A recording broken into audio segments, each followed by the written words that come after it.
পরিচালনা নীলা হোসেন। ভাই আমার, নিলয় ও নিশাতের গল্প।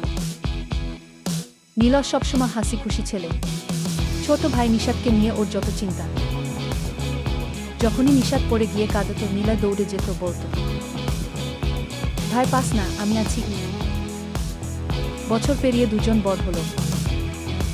নিশাত কলেজে ভর্তি হলো, নীলয় চাকরি করতে শহরে গেল।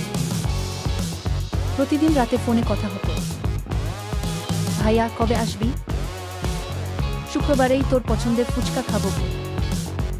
কিন্তু সেই শুক্রবারটা আর এল না। নীলয়ের বাসে ফেরার পথে দুর্ঘটনা হলো। খবরটা শুনে নিশাত দৌড়ে গেল হাসপাতালে। ভাইটা তখন নিঃশব্দ। ওর হাত ধরেই নিশাত কাঁদতে কাঁদতে বলল, ভাই যা, তুই বলেছিলি আমি কাঁদলে রাগ করব, কিন্তু আজ তুই কিছু বলছিস না কেন? চোখের জল পড়ছিল নীলয়ের হাতের উপর। হঠাৎ বাতাসে একটা হালকা শব্দ, যেন কেউ বলল, ভাই পাস না, আমি আছি।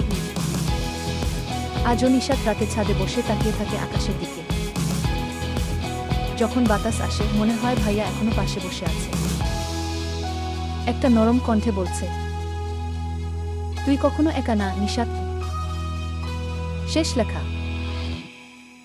ভাই শুধু রক্তের সম্পর্ক নয়, ও হলো এমন এক ছায়া যেটা হারিয়ে গেলেও কখনো ফিকে হয় না।